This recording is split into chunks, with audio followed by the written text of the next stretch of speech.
Hi friends, welcome to Change Started, to our series of Change Trails. So today we have a very special guest, Pooja Mitra.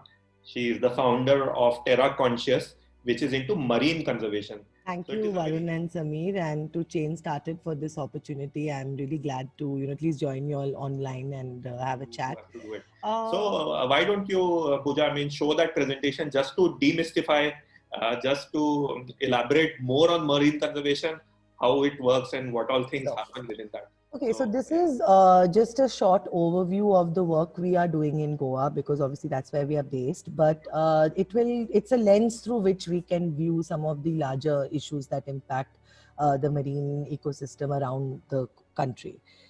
So to start with, in Goa, obviously tourism is one of the biggest industries here, and it is largely coastal based at the moment, coastal and marine. It has a 160 approximate kilometer lengthwise coastline. It's a major contributor to Goa's tourism revenue because right now a lot of Goa's tourism is concentrated on its beach belt.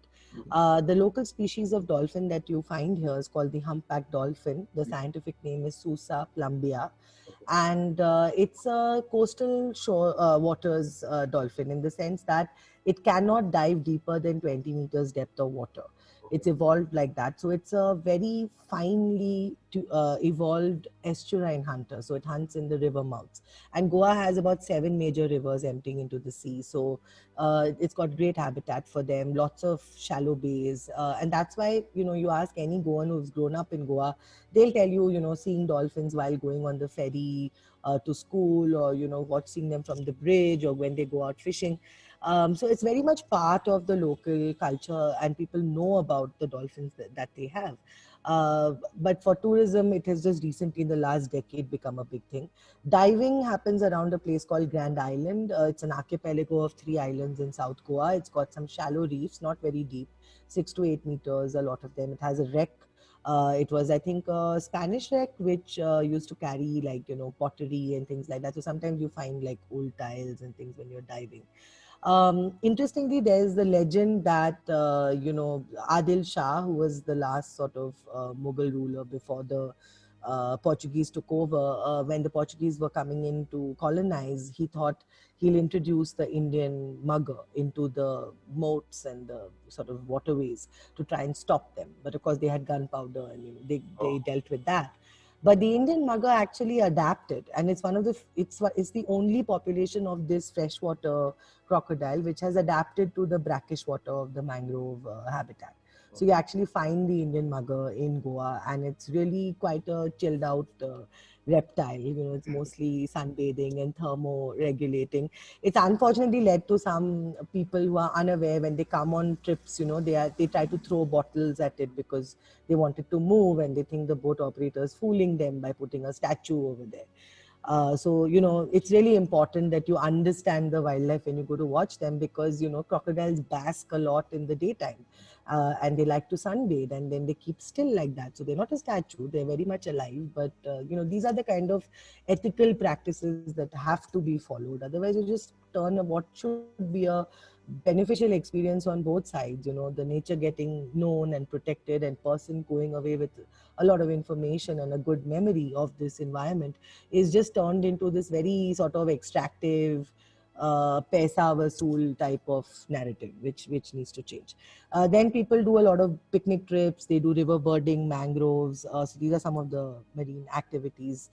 We have one mangrove bird sanctuary, which is the Salim Ali Bird Sanctuary, is in Shorao. It's the largest river island um, in Goa. And we basically are looking at Terra Conscious, we look at biodiversity also in terms of how do we make biodiversity a part of our livelihoods, the way we think about our businesses, the way we think about what we want to do as a business.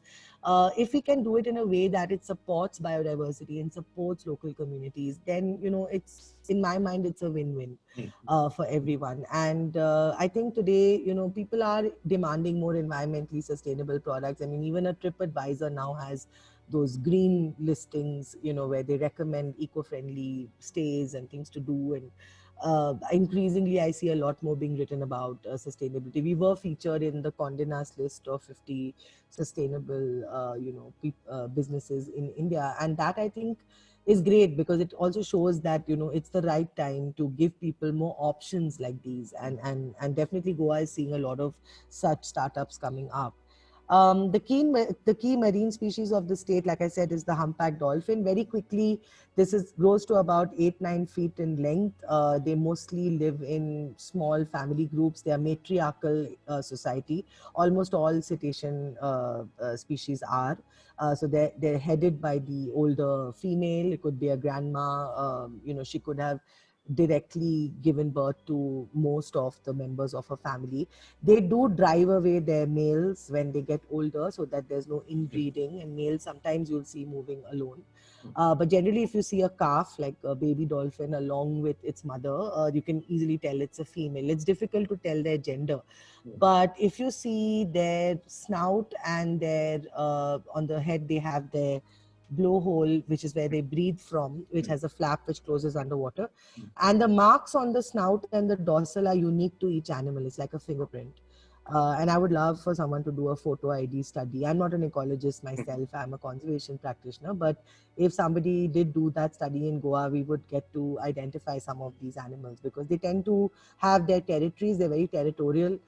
That's also why we have to think about conservation as not just restricted to a protected area. It has to happen outside protected areas. Most wildlife are outside the protected area. All the protected areas in India together form only the amount of distance that is the size of Andhra Pradesh. So that's not enough given the amount of wildlife we do have. So anyway, this is a few fun facts. I mean, you can read up on them. They're very interesting animals. Yes. Yeah, this is a finless porpoise. This is actually a Google photo, because they are very, very difficult to see. I've only ever seen them dead, unfortunately, on the beach. But they're very shy, they're very reclusive, and they're also scared of the humpback dolphin. They sometimes compete, and there are studies in South Maharashtra done by certain research groups there, who say that they use the same area, but they'll come at different times. So sometimes there are humpback dolphins hunting in the same place. Later, these guys will come.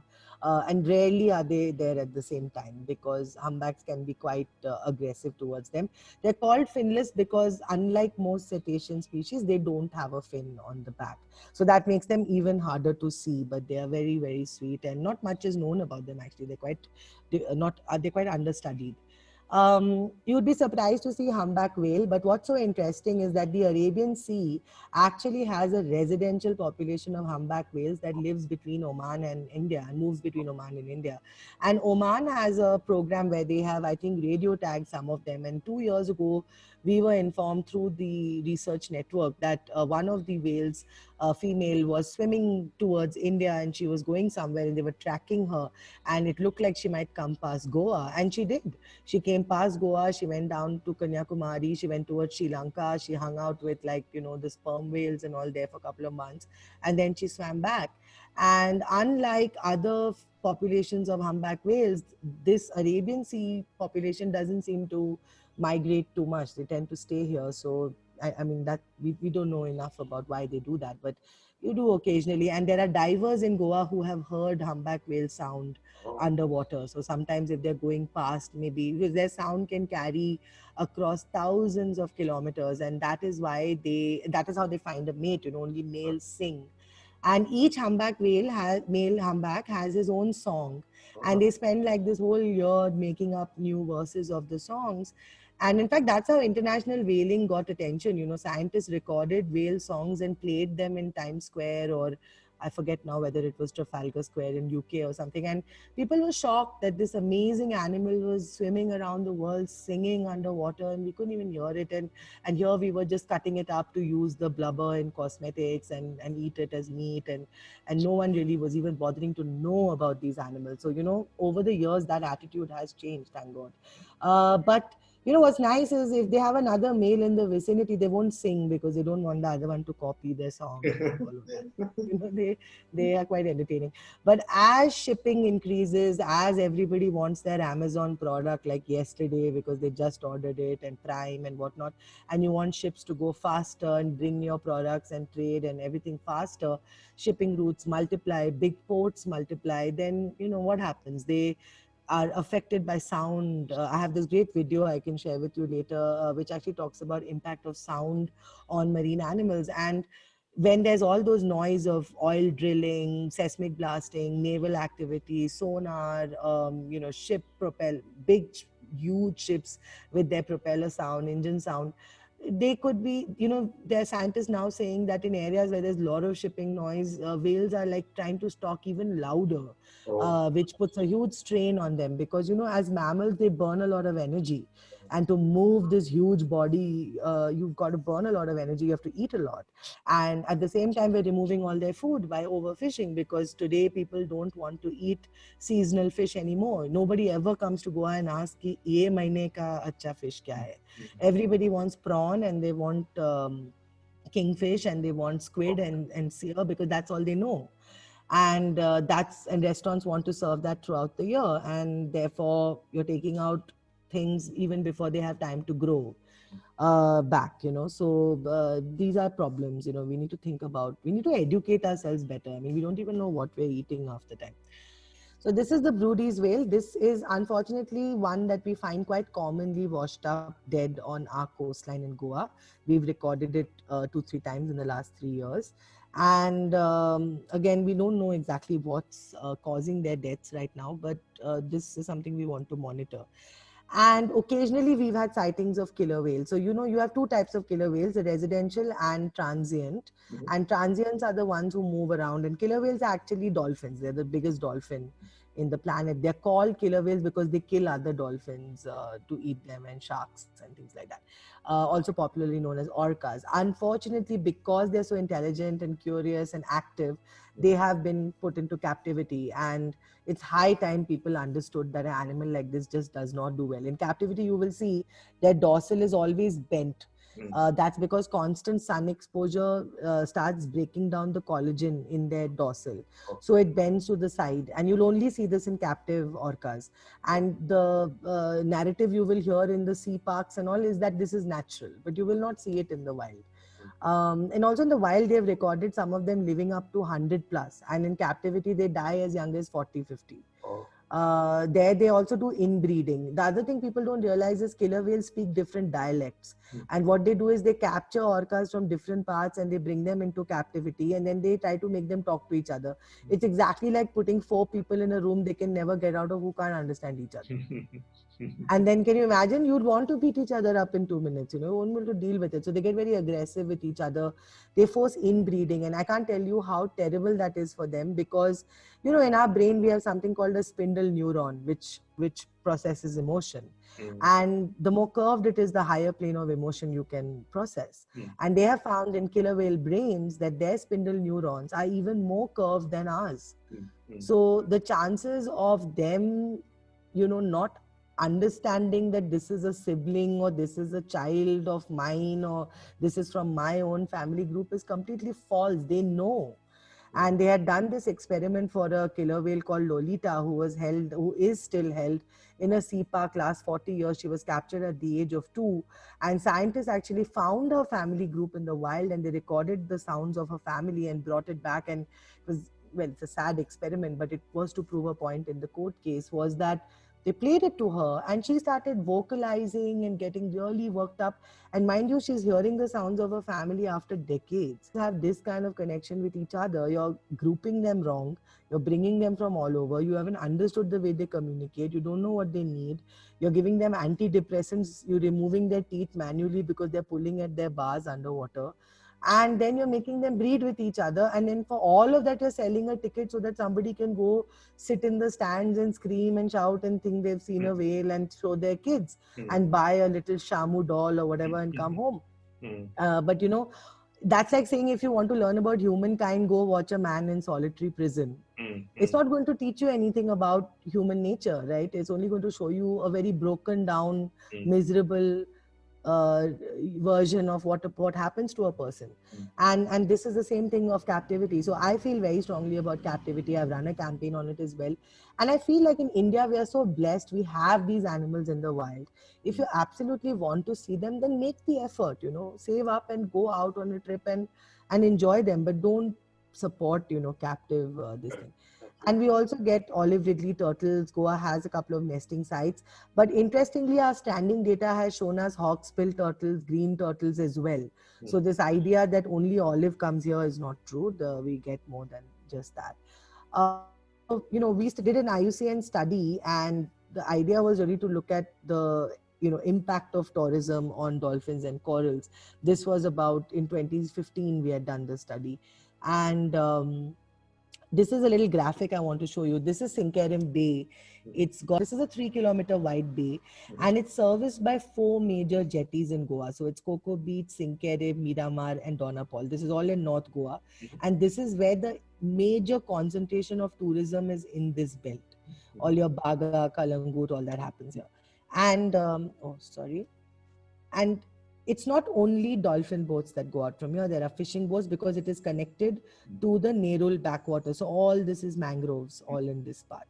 And it's also a major river mouth, right? Because the Mandovi empties from here. So Nerul river mouth, Mandovi river mouth. So that's lots of nutrients coming down, mangroves here, mangroves here. So lots of, baby fish breeding happening here. So it's a great place to hunt. What happens when the dolphin comes, it should normally just come into the bay and hunt. But now when it's sighted, and the trips run from 8 in the morning to 6 in the evening. So they're being chased continuously, and sometimes there are 30, 40 boats chasing them.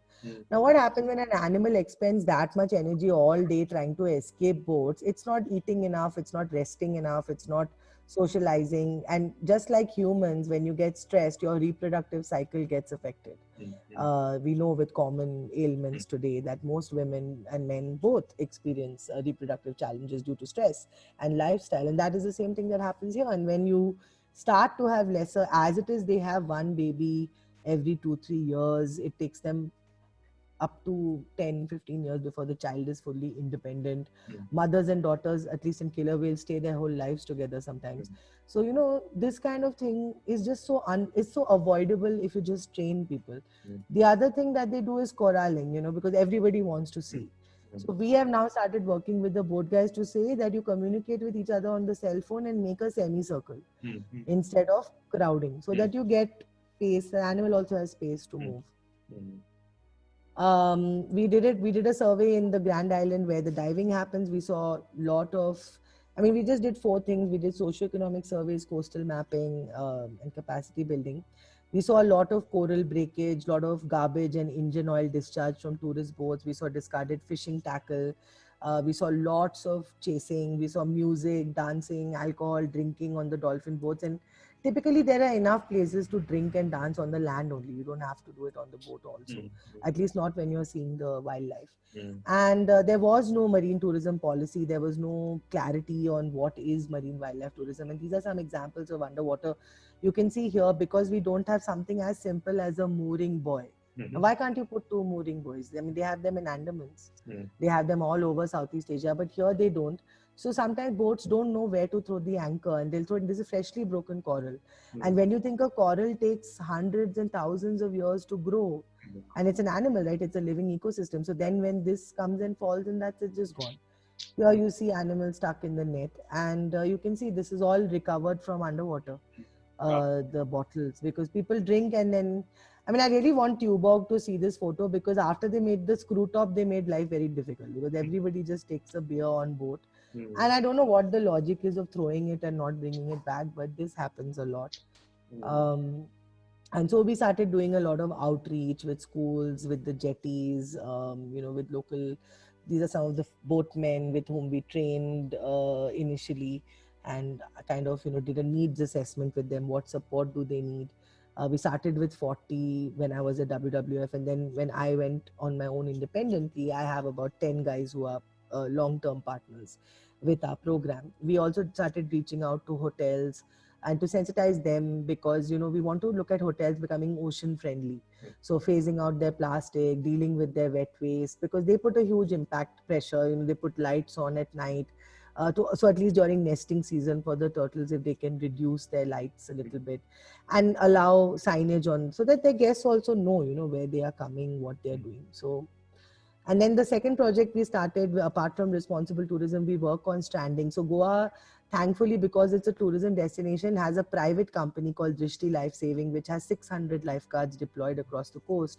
And these are 24/7 monitoring of the beach, and they are all local boys. So it was great because we immediately thought that they would be a great eyes and ears network to inform the forest department whenever something comes on the beach, because forest department very understaffed, they are under not enough infrastructure, and unfortunately they are still following the syllabus set by the British Times, which is mainly focused on agroforestry, which was about creating timber forests, really not about wildlife management.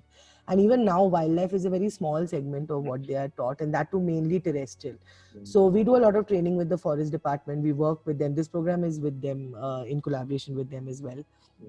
And we train the lifeguards on how to respond. And so it's a very simple process.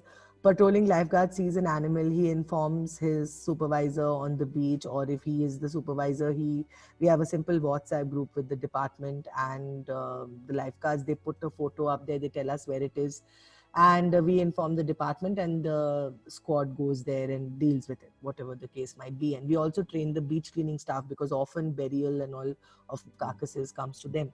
And you can see in this is the coastline of Goa, and this is the last beach in the north, Kerry, and the last beach in the south, Pole. And you can see that in 3 years, we started the network in 29 June on 2017. We in fact got a report the day we did the first training. And 339 animals have been recorded in the last 3 years. And that's a lot for a 150 kilometer long coastline. That's 2-3 animals a kilometer. And you can see this belt is where all your major 5 stars and your big fishing jetties are. And you see the maximum I'm getting from here. And the another issue is that in India, we don't have enough marine wildlife vets. So in Goa also, they don't have marine wildlife vets. They call the animal husbandry vets. Now, animal husbandry vets are trained in domestic cattle and dog and all of that. So, when they open up a turtle, they can't really tell why it's died, or they open a dolphin. They're not familiar with how this animal is. So we also trying to organize a lot of trainings for the veterinarians. Otherwise, how do you know why something is died unless you do a postmortem or necropsy?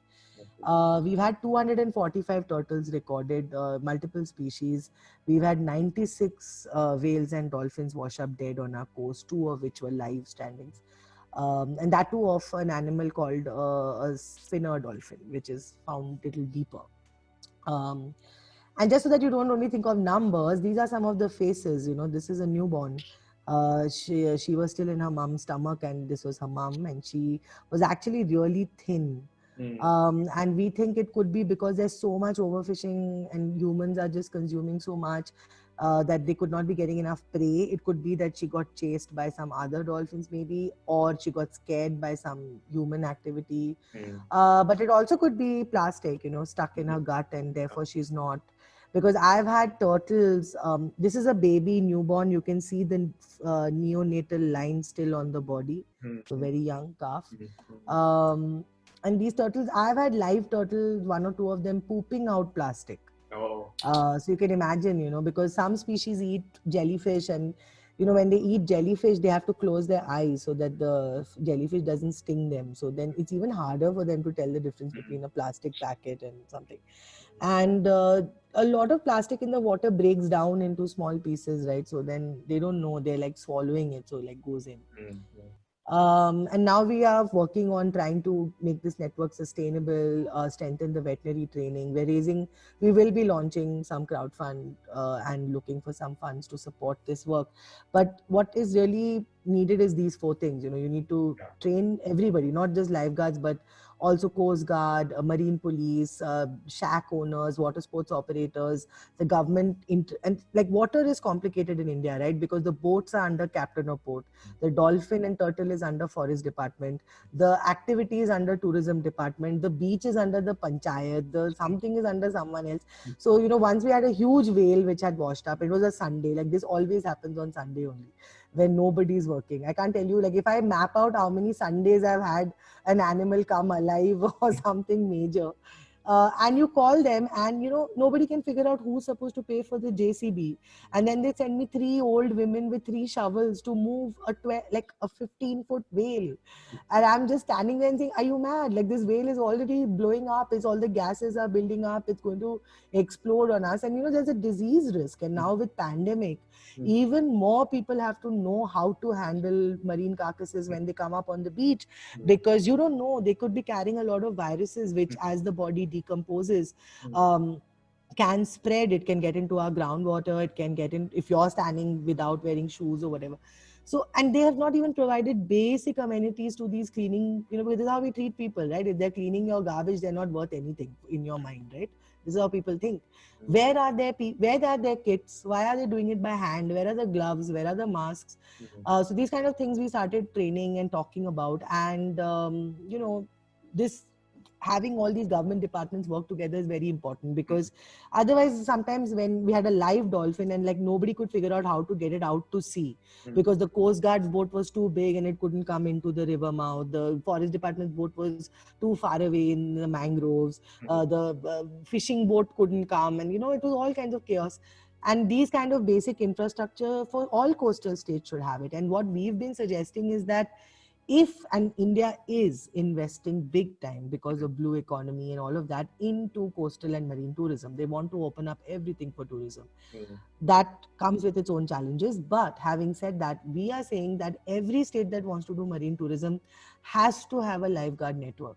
Not only for tourist safety, but they become a great network for you to use to actually work with and protect and patrol your wildlife, because that's how you make communities part of these things. And this is a very unique public-private community partnership. It's a PPC model, as we call it. And it's one of the few structured networks in India which run like this, where there is 24/7, 365 days a year monitoring, and we take the calls, and we make sure we don't miss anything.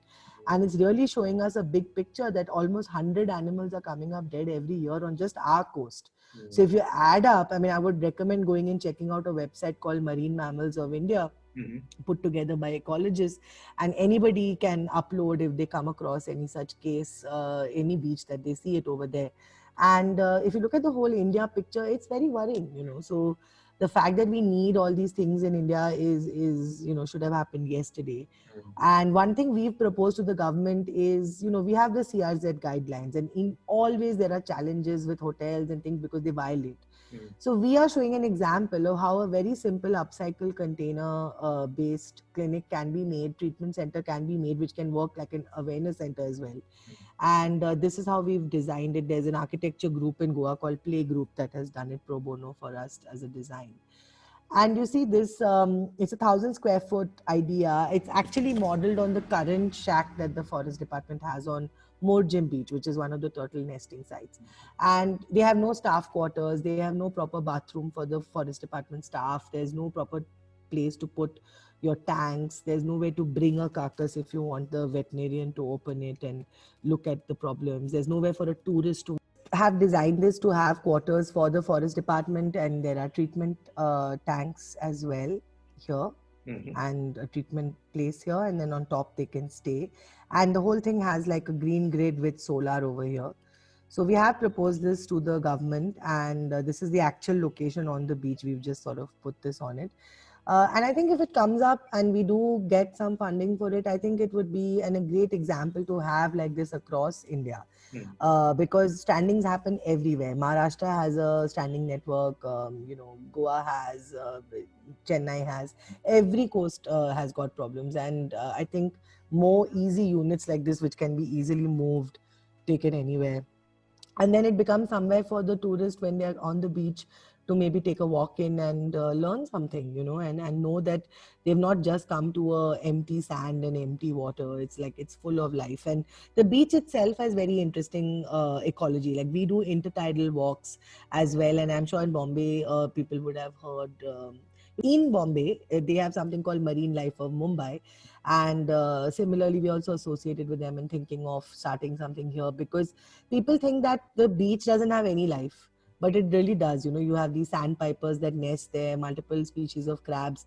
And when you go to these rock pools, if you come to Goa and you go to Anjuna, instead of this, shacks which everyone promote over there, just cross the last shack and look at the rocks over there. You will see everything from baby bannerfish to sea cucumbers to little nudibranchs. It's beautiful, and it can entertain a person for hours just sitting and watching this, and you can lightly walk around in the rock pool. So these are the kind of things I feel like, if we can wake up people to our marine heritage and change the way they look at a destination, change the way they look at a habitat, it's going to make a lot of difference to people everywhere, because the destination ends up becoming what people think it is rather than what it actually is. And I think Goa is suffering that. And in a small way, it's like an example of what is happening around the world, where you imagine this is what you want, and then everybody is just going to try and give you that. So they'll give you Wi-Fi on the beach. They want to give you your chicken kebab wherever you go, and all of that. And I think that homogenizes places in such a way that we forget the unique factors of those places, and therefore our policies, our business ideas, the way we engage, the way we consume, the way we interact with the place becomes very homogeneous, and we feel that what we are doing here we can also do there. And I think that takes away from actually exploring the amazing diversity of India, because it is just stunning. Every 100 kilometers of this coastline, the fish curry is different, not to mention the biodiversity. So I think it's really important, and that's the message I would like to leave people with. This three things. One is, just be responsible in your choices. Every single thing you're choosing is making an impact. And what you keep asking for will ultimately shape what you get. And if you want better, then you have to know to ask for better. And that means first becoming aware and sensitizing yourself. So that is one very important part. The second part I would say is be respectful. Everybody is providing you a service, but they are not your labor, and you don't own them because you have paid a fee. They are giving you a service, and skill doesn't only come in a suit and a boot and in an office. Skill comes from many different things, and to recognize skill in different sectors, to recognize skill in different people, and to respect that, it costs you nothing to say a thank you, to be respectful in your tone, to pay the right price for somebody's service and ability. It costs you much lesser than we thoughtlessly spend on so many things. And I think it changes the vibe of the place. It makes people proud of what they do. They feel proud to take you out on a trip. They feel proud to give you a good experience, and you feel good about what you've done and experienced and come back. And maybe you make friendships that last a lifetime if you open yourself up to it. So be respectful is a second thing. And the third thing I'll say is India is really truly blessed. It's got so much diversity, so much wildlife, so many types of communities.